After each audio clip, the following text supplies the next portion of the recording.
কামাল ভাই, আপনিও কি এমনটাই মনে করেন কিনা যে আসলে আগামী নির্বাচনটা এখন পর্যন্ত সংশয় আছে? আমি সাথে একটা প্রশ্ন করি যে আগামী জাতীয় নির্বাচনে প্রধান ইস্যু আসলে কি হবে?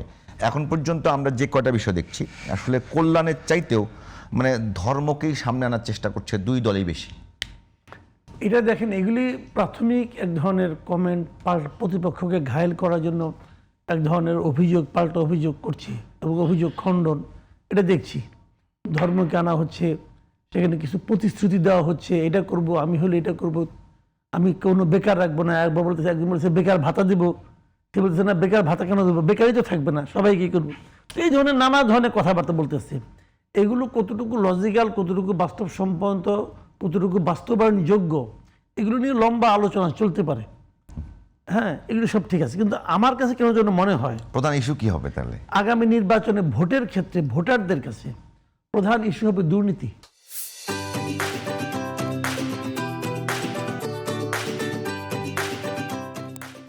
একদম, আমি এটা বললাম, এটা মাথায় রেখেন, মিলাই নিন। চাঁদাবাজি, ওটাই তো দুর্নীতি। মানে দুর্নীতি দুটো আছে, একটা হলো মানে শান্তিপূর্ণভাবে ঘুষ খাওয়া। না, ওটা না, আমি বলছি দুর্নীতি, চাঁদাবাজি যেটা বলছেন উনি, ওইটাই চাঁদাবাজি, দুর্নীতি যে, এবং দখলদারিত্ব বলে না, রাইট, মাস্তানি, এইটা হবে প্রধান ইস্যু। আমি আপনাকে একটা জিনিস বলি, খেলে মাথায় রেখেন, এটা কিন্তু অনেকে কিন্তু ওই যে কচ্ছপের আর খরগোশের দৌড়ে কাহিনীতে আমরা সবাই জানি। আমরা মনে করতাম যে এটা বোধহয় খেলে বইতেই শেখানো হয়, বাস্তবে বোধ নয়, বাস্তবে এটা আছে। আমাদের অনেকে কিন্তু খরগোশের মতো ঘুমাচ্ছে, আমার তো কোনো ব্যাপার না, ঘুম ছুটে যাবো। দেখেন, একটা কথা মাথায় রেখেন, আমি একটা সহজ একটা হিসাব দিই আপনাকে। আমাদের 12.5 কোটি ভোটার না, আমাদের 4.5 কোটি ভোটার হলো আপনার প্রথম ভোটার।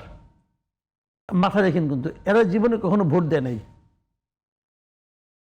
এরা কিন্তু আওয়ামী লীগ ছাড়া কোনো দলও দেখে নাই।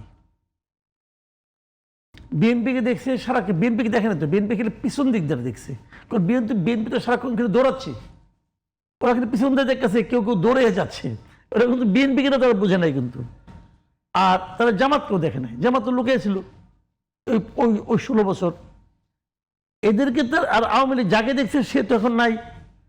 তাহলে এখন কে আছে? আছে হলো বিএনপি আর জামাত। কারণ বিএনপি আর জামাতকে তারা কিন্তু দেখে নাই, এই 16 বছর দেখে নাই।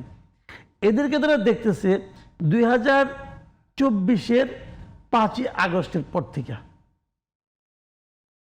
2024-এর 5ই আগস্টের পর থেকে তারা বিএনপি এবং জামাতকে দেখতেছে। এই 4.5 কোটি ভোটার কিন্তু কারো কথা শোনা ভোট দেয় না। যারা সিনিয়র ভোটার তারা বিএনপিকে আগে দেখছে, তারা জামাতকে আগে দেখছে, তারা অনেকে মাঝে মাঝে 71 দেখছে, তারা 71 নিয়ে গবেষণা করে, আলাপ করে, অমুক করে, তমুক করে, এগুলি করে। এই 4.5 কোটি ভোটার যেটা বললাম, এরা এগুলো গবেষণা করে না।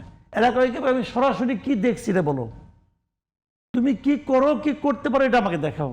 তো তারা এই 24 আগস্ট থেকে এই দুইটা দলকে দেখতেছে, এই দুইটা দলের পারফরমেন্স দেখতেছে, এবং এই দেখারই ফল কিন্তু 5টা ইউনিভার্সিটিতে হয়েছে। বিষয়টা এটা কিন্তু আমি বুঝবো না, কেন, আমি ওদের প্রজন্মের না, আমি ওই প্রজন্মের লোকজনের ভাবভঙ্গিও বুঝি না, কিন্তু ওরা তো ভোটার, সিদ্ধান্তটা কিন্তু ওরা নেবে। কাজেই এখনো সময় আছে, যদি বিএনপি নিজেদের মানে কাম কাজ ঠিকঠাক মতো করতে না পারে, নিজের দলের মাস্তানদেরকে হ্যান্ডেল করতে না পারে। কোথাও শুনছেন যে কারণ বাজারে যান না রে ভাই, যে কোনো একটা ফুটপাতে যান না, এখনো ফুটপাতের একজন বাদাম যে বিক্রি করে তাকে 300 টাকা দিতে হয় দৈনিক।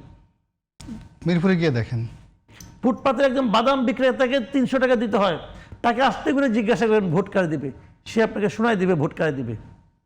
কাজেই অনেক কিছু হবে, সেটা ভাই এত সহজে বুঝেন না। ওইটাই হলে কিছু হবে যে মানে অপশাসন, কুশাসন, মাস্তানি, চাঁদাবাজি, দখলদারি, দুর্নীতি, এইগুলি হবে আগামী নির্বাচনের মূল ইস্যু।